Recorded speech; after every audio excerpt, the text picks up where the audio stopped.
السلام عليكم ورحمة الله وبركاته. أعوذ بالله من الشيطان الرجيم. بسم الله الرحمن الرحيم. الحمد لله رب العالمين، والصلاة والسلام على أشرف الخلق أجمعين، سيدنا محمد عليه وعلى آله وصحبه أفضل الصلاة وأتم التسليم. اللهم علمنا ما ينفعنا وانفعنا بما علمتنا وزدنا علما يا رب العالمين وبعد. So last time we talked about the soul of the prayer, or the causes of al-ma'ani al-batina, the internal meanings of the salah that encompasses all together, the core essence of the presence of the heart and the khushu' that is required as a stipulation in the way that Imam al-Ghazali rahimahullah explained in detail the stipulation of the khushu' and the hudur al-qalb, the presence of the heart in the salah. We talked about the definitions of each one of the six meanings, and then the causes of each one of the six meanings, and then how would you acquire the ilaj, or the remedy that makes you steadfast on this path of encompassing all these six meanings together. Those were the major points that we discussed the last time, and actually the time before as well. So Imam al-Ghazali at the end, he said the remedy for all of this is to try to seek the causes, because if you seek the causes, now you know the remedy of these things. Because he said, إذا عرف السبب عرف العلاج. If you know the cause of something that you are dealing with, then you know how to fix it. So he said, if you want a short answer to the remedy for this, you need to seek the causes of these six meanings. But he said, if you want more help how to identify one major link that links all these things together, I would summarize it in the faith, in the iman in Allah subhanahu wa ta'ala, and the yaqeen, the certainty in our faith in Allah subhanahu wa ta'ala. And then he talked about a range of the heart's presence. And he said, you have to understand this position to be in one of two scenarios, and there's no third scenario for this. Whether your heart is present throughout all the prayer, or your heart is completely absent and heedless throughout all the prayer. And he concluded this part by talking about the fact that some of the Sahaba of the Prophet ﷺ said that a person will be resurrected on the day of judgment in the state he died on. And he said, we better understand this meaning of the state or the condition he died in to be something spiritual, not actually something physical. And then he wanted to give us a kind of a general taxonomy of the scattered thoughts that would come to our minds while we are praying. And we explain or define the meaning of a khatir, or something, a thought that comes to the mind. And we said Islam views the concept of a thought to come from one of four sources. Two divine sources coming from Allah subhanahu wa ta'ala, or the angels, which we call inspiration or ilham from Allah subhanahu wa ta'ala. And two that come whether from your own self or from the shaitan. So we are dealing here with the ones that come from yourself or the shaitan, because obviously the divine ones would not be an obstacle for you to attain khushu' in your salah. So the thoughts that come to you from yourself or from the shaitan, they whether come from something external, which most likely would be something physical or tangible that you can deal with.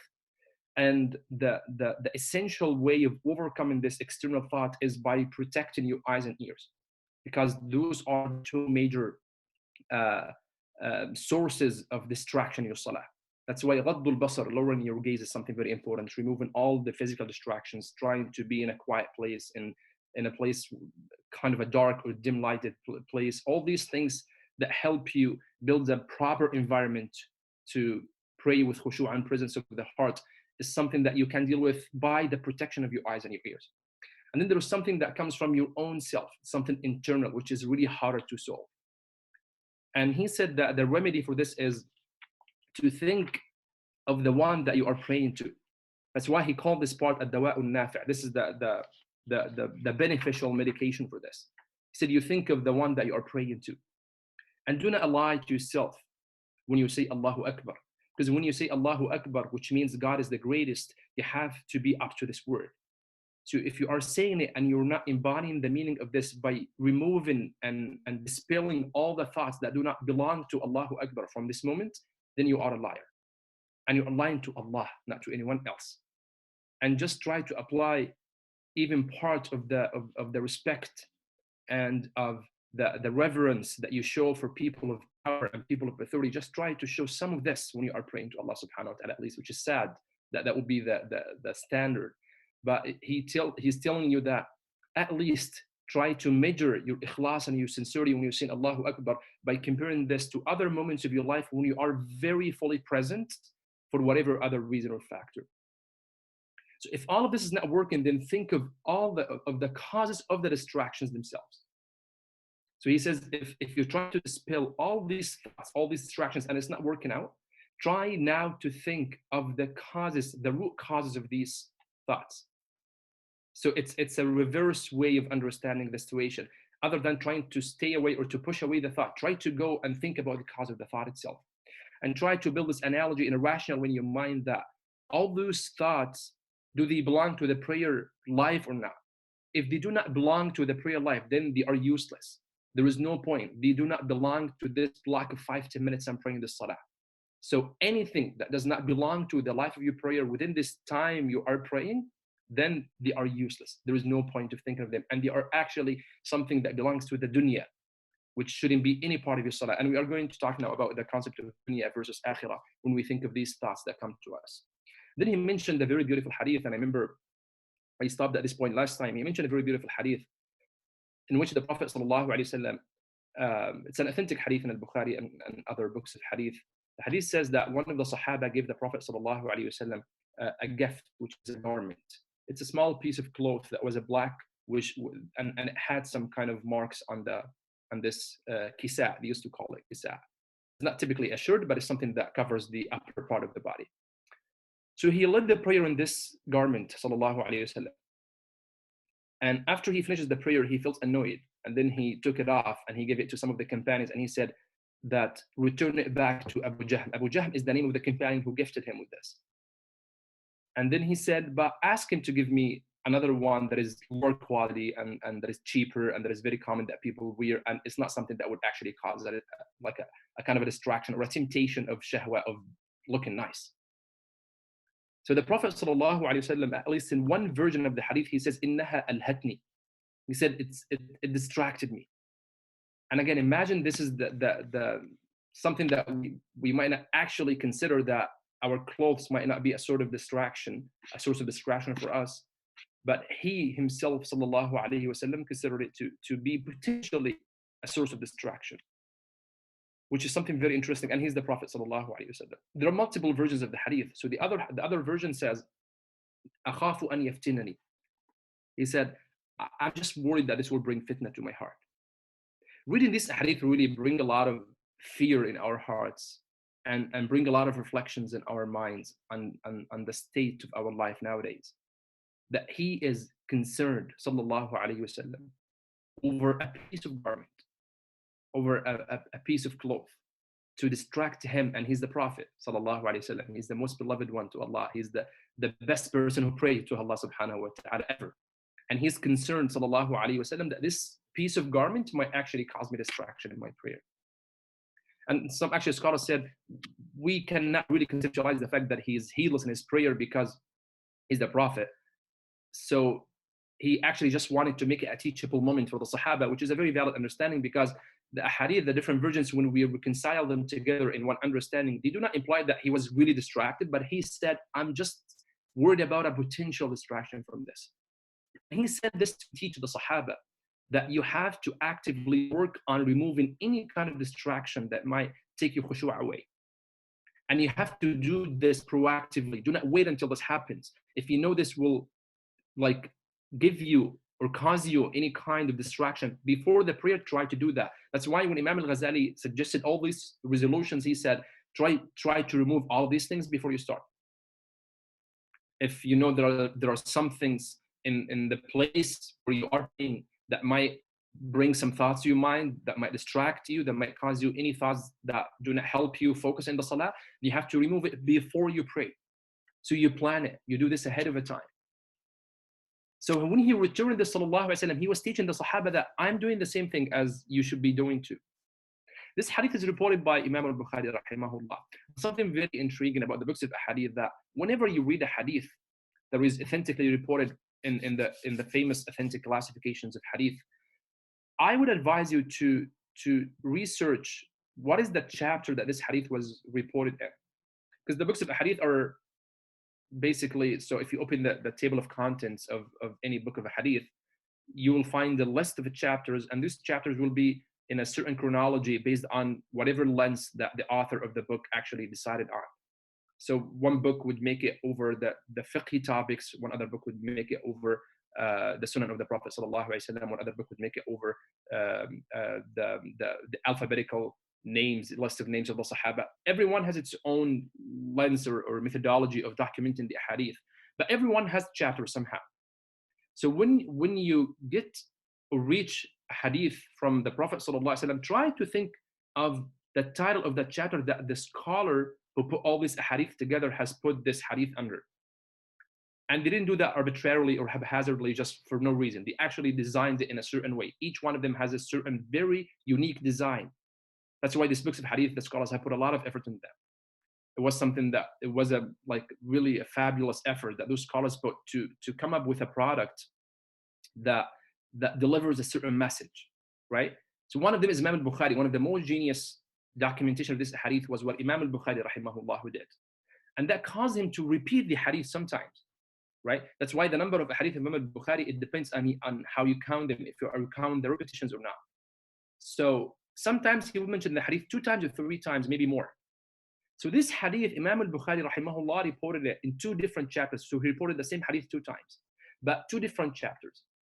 So the first time he reported this hadith, he reported it under the chapter that is titled very detailed title that implies exactly what he wants to deliver from or to convey from the hadith. He said, "Babu idha salla fi thawbin lahu a'lamun wa nadhara ila 'alamiha."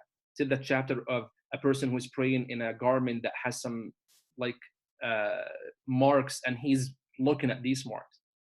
Right? It's not actually like a title, it's an explanation of the meaning of the hadith somehow, right?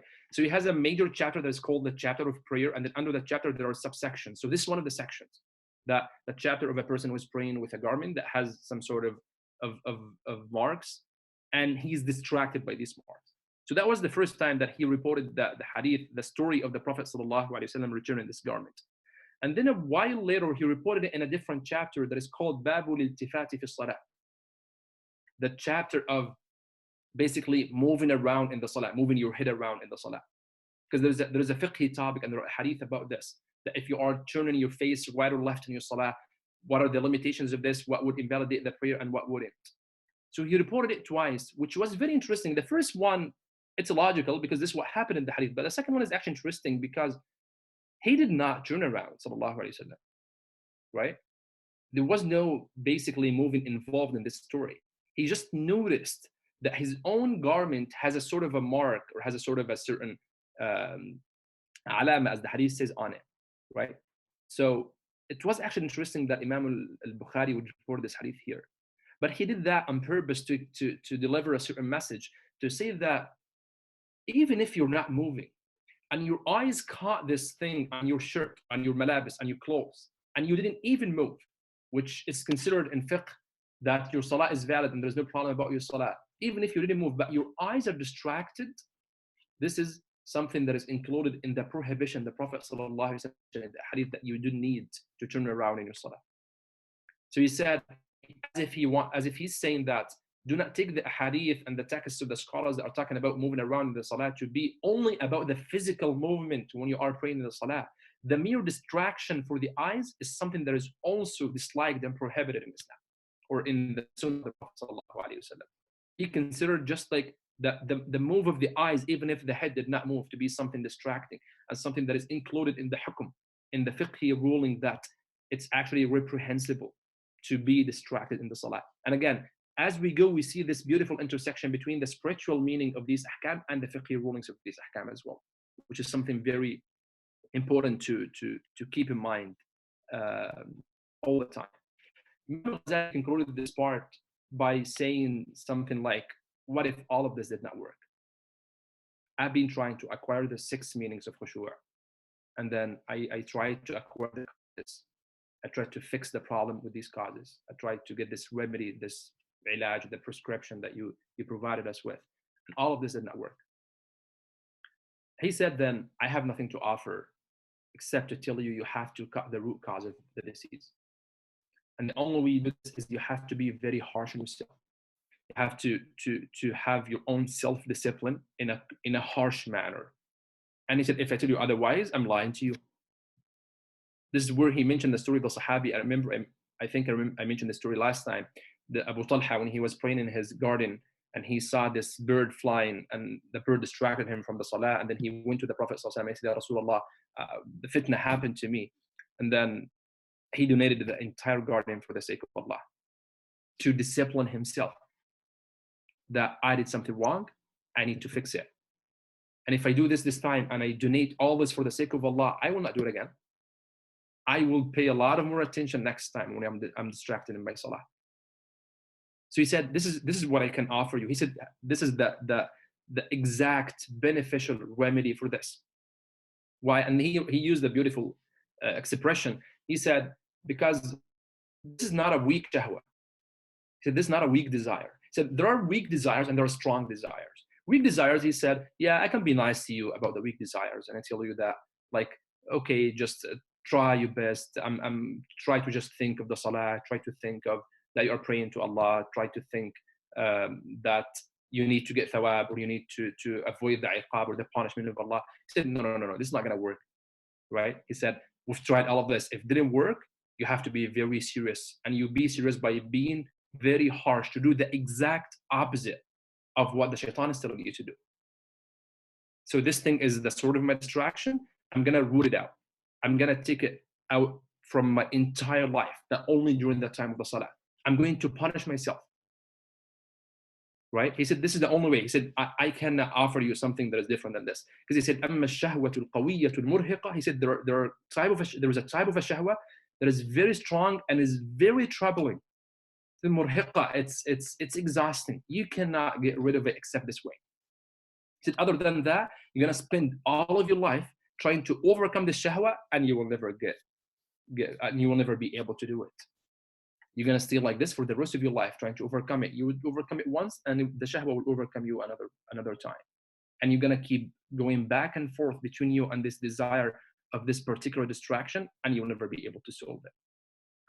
Then he said, the final reflection on the entire part, he said, what is the main source of all these distracting thoughts?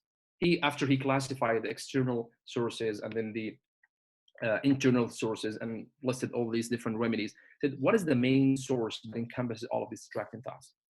And he mentioned this point of hubb dunya, the love of life or the attachment to life.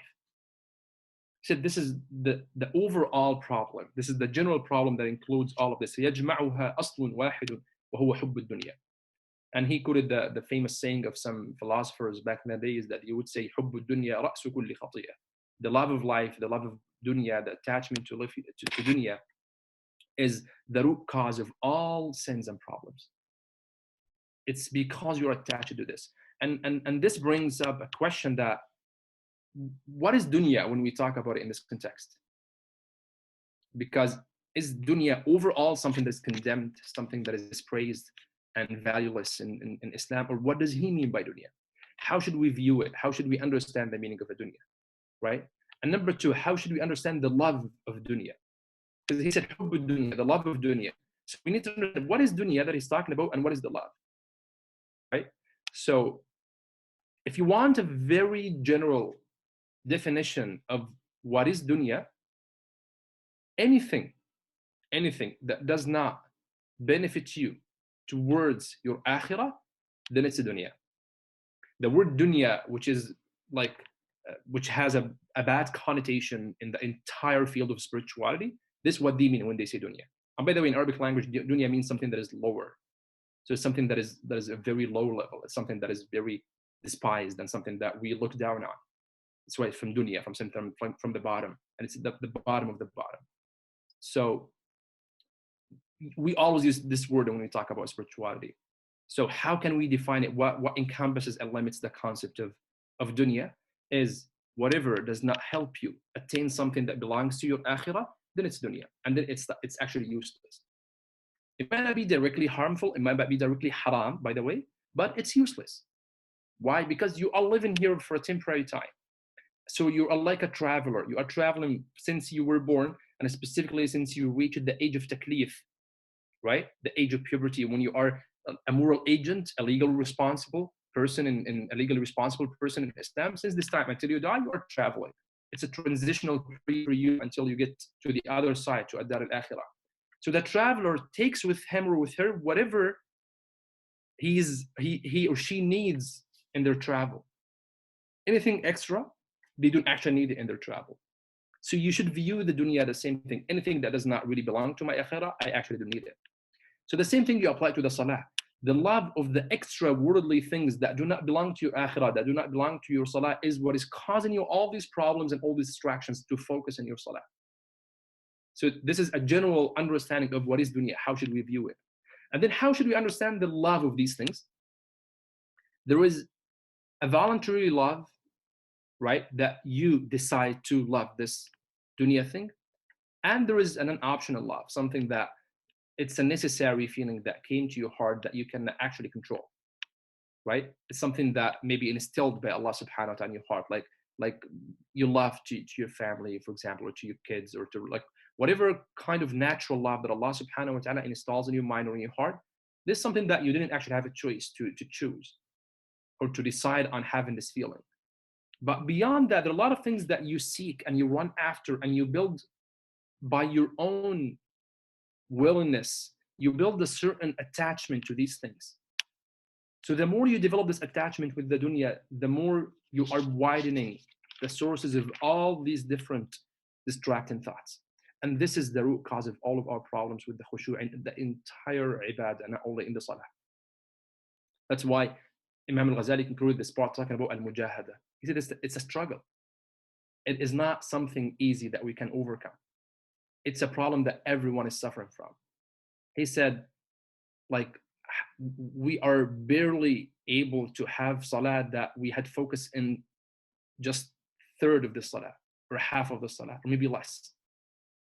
We know that the people of Allah, the righteous people that we hear and read their stories, that our righteous predecessors, as-salihin wal-akabiru min ahlillah, those people who we know to be a very righteous people who devoted their lives to Allah subhanahu wa ta'ala. We know their stories, and sometimes they would try to pray only 2 rak'ahs with a full, complete khushu', and they wouldn't be able to. He said, so how about us? If those people that we look up to, those people that we believe that those are our teachers and mentors in spirituality, we witnessed and read their stories that sometimes they're not actually able to attain khushu' the way khushu' should be. He said, so what can we do? And he's not saying this to be pessimistic about it, but to say it's a tough test. And it is something that requires struggling. And it is not something easy. He said, yes, I'm offering you all these tips and all these remedies and all these nasiha, not to tell you it's actually easy. You can do that and then you'll feel khushu' in your salah. It needs a constant and ongoing struggle, ongoing exert to be able to maintain this status of khushu' in your salah.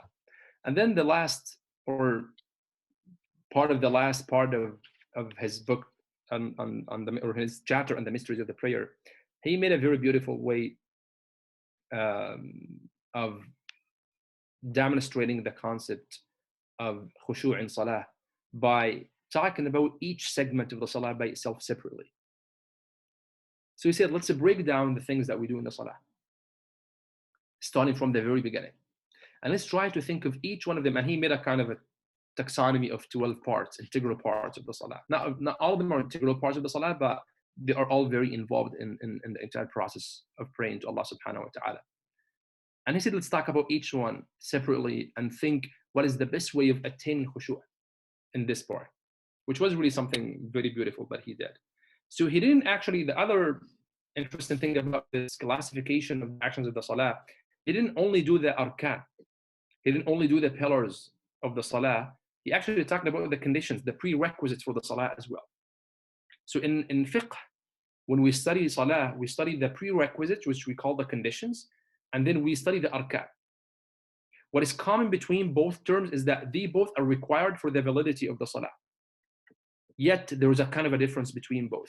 This is something to be studied in usul al-fiqh or in Islamic law, but a major difference between both is a shart, a condition, and this is just a general difference, not the only difference, but a general difference is a shart or a condition for the salah is something that has to last from the beginning of the salah all the way until the end. A famous example of this, your tahara, right?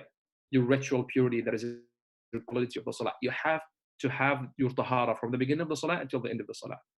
A rukn is something that belongs to the essence of the salah, so it's an integral part of the ibadah, of the prayer itself, that has a limited time that you need to do, and then you move to another rukn, like your ruku', like your sujood, like your qira'at al-Fatiha, reading al-Fatiha, and all these things. So again, it's not really our topic to be the fiqh distinctions between these two concepts. What we need to know is that there are two different things, but the common factor between both is they both are required for the validity of the salah. If you miss one of the conditions, the salah will be invalid. If you miss one of the pillars, the salah will be invalid. And then he said, let's start from the very beginning. And he started with something that is not actually a condition, neither a pillar in the salah. So he started with the adhan. Because we know the adhan is sunnah. It's something recommended. So if you pray without adhan, your salah is valid, because adhan is not a condition for the validity of your prayer, and it is not a rukn in the salah. But he started with it just to build up the connection that you should be hoping to build in your salah. So he said that the situation starts from the salah. So he's trying just to hype up the spiritual excitement for the person to be ready for the salah. He says your excitement for the prayer has to start from the time you hear that. And there's something beautiful about the adhan in Islam, that even if it's a sunnah, but it is very important in our conceptualization of Islam as a communal religion. Because adhan is a sign for the religion of the community in general.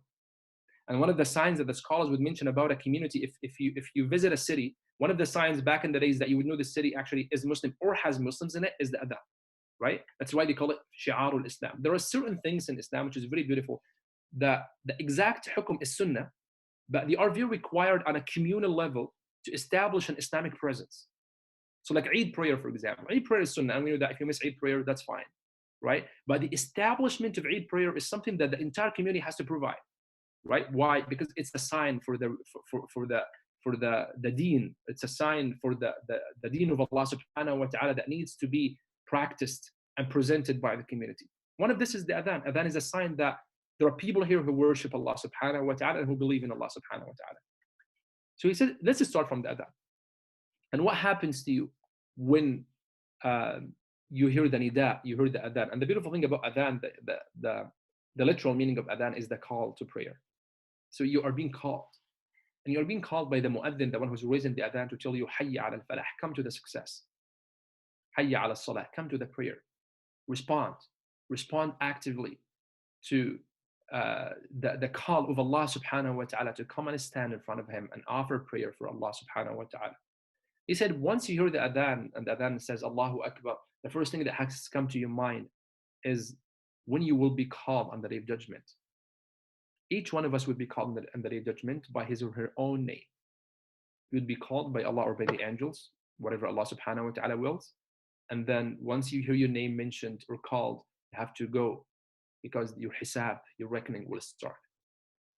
He says, think of how intimidating and fearful this situation is, and think about it right now when you hear the mu'adhin saying Allahu Akbar, and see how will your heart react to this. It should be the exact thing to you. And the beautiful thing is there is a hidden implied analogy that he's making here, because there's a hadith from the Prophet ﷺ that says the first thing you'll be asked about on the day of judgment is your prayer. He didn't say that, but he's actually implying this, that I'm just implying to you that remember the nida, the call on the day of judgment, because once you'll be called out on the day of judgment, the first question is, how was your prayer? So as much active you are and proactive actually you are towards answering the call of the prayer in this life, as much you'll be able to respond to the question of the hisab on the day of judgment with Allah subhanahu wa ta'ala when he asks you about your salah. And then he said, المسارعين إلى النداء هم الذين ينادون باللطف يوم العرض الأكبر. The people who are actively and rapidly respond to the nida of the salah, the call to the prayer in this life, those people who will be called by the lutf and the mercy of Allah subhanahu wa ta'ala on the day of judgment once their names are mentioned. He said, a way you measure this is imagine what would the Prophet ﷺ say in his life when he would call him Bilal saying, Arihna biha ya Bilal. The Prophet ﷺ would call Bilal, his own mu'adhin, and he would say, Bilal, please call to the prayer because bring us comfort by calling to the prayer. Remind us with the prayer. Like he can't wait to pray, sallallahu alaihi wasallam. He's as if he's telling Bilal, when is the adhan? Go ahead and raise the adhan because he's waiting for the prayer, sallallahu alaihi wasallam. So the adhan is the first test for your reaction to the salah. And once you pass this test, now you think of the tahara and think of the ritual purity that you have for the salah. And he says, and when we talk about tahara in salah, we talk about tahara from four perspectives. There is the sorry, the physical purity, which is if there is any najasa, if there is any impurity object in your body or in your clothes or in the place you are praying in, you have to remove. And then there is a ritual impurity that you have to lift, which is if you lost your wudu, you are not impure, but you need to make wudu, even though there's no substance of najasa that is on your body. That's why we call it ritual purity or ritual impurity. Or if you did one of the things that necessitates ghusl, you have to take a shower or ghusl to be able to pray. So he says, you take care of all of this, and a lot of us do already. But he says, how come you spend all this time, all this effort making sure that your body is tahir, your place is tahir, your clothes are tahir, and the exact place you're going to offer salah in or you make sujood in is already tahir. All these things, you pay attention to all these details, but you do not pay attention to your internal purification. He says, what is the point of having all this tahara, which is of course required, but your internal tahara is not met and not fulfilled? So this is the meaning that should come to you when you are making wudu or getting ready for the salah in whatever way of tahara.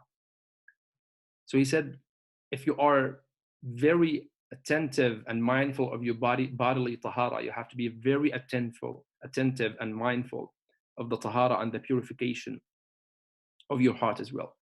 If you do that, then you will think of your awra. You need to cover your awra. And this is something that could be a common thing between a lot of human beings, because the word awra is a negative word that means something that people don't like to expose. So he says you are very keen about covering your body and not exposing anything that you don't want people to see in your body. But how about your mistakes and sins that you're not covering? And even if you're trying to cover your mistakes and sins from people, you will never be able to cover them from Allah subhanahu wa ta'ala. So when you are making sure that your body is covered to make your salah valid, fiqh-wise, you have to say, did I cover my awras or not? My internal awras or not? And the way you cover your internal awra, not just by covering your body, is by showing regret and showing sorrow for what you did of shortcomings and the violations you had against the commands of Allah subhanahu wa ta'ala. So covering the internal awra requires nadam, requires regret, and then requires tawbah and repentance to Allah subhanahu wa ta'ala. And then he moved, and that will be the last part for today. He moved to the qibla. He said, and then now we are facing the qibla to say Allahu Akbar and to begin your prayer. And he said, if you think of the concept of the qibla in a physical sense, which is something the fiqh requires for your salah to be valid, that you have to face the qibla, which is Mecca or Kaaba. And if you deviate from the qibla in a certain angle, your salah will be invalid. He says, this has to instill something in your mind that the salah is something you need to be restricted. You need to be contained in one direction. So as exactly you are trying to put your face, your body, and to have your body and your face only the Kaaba, the house of Allah subhanahu wa ta'ala, you have to make sure that your heart is only facing Allah subhanahu wa ta'ala as well. Because again, you cannot just have one of them. Yes, the fiqhi one is required, that if you are not looking at the qibla in the right, proper fiqhi manner, your salah will be invalid. We should say the same thing about your heart.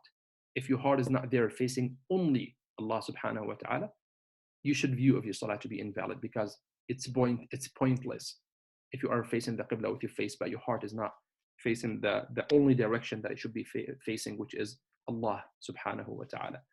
We ask Allah subhanahu wa ta'ala to forgive our sins and shortcomings, and we ask Allah subhanahu wa ta'ala to bless us and to teach us and to grant us khushu' in the salah, and to grant us the presence of our hearts in the prayer. And we ask Him subhanahu wa ta'ala to make us live until we witness the month of Ramadan and worship him in the month of Ramadan, inshallah. There's only one more session left, and hopefully we are going to cover the rest of the actions of the prayer and how should we think of each one of them. We finished the adhan, the tahara, covering the awrah, and then facing the qibla, and then we're going to keep going with the rest of the actions of the salah, and we'll try to conclude them and finish them all next time on Wednesday, inshallah. That will be the last session, and then Ramadan, inshallah, we're going to have a new series that will be offered by Al-Majlis in the same style, inshallah. Jazakumullahu khairan wa barakallahu fikum. Assalamu alaikum wa rahmatullahi wa barakatuh.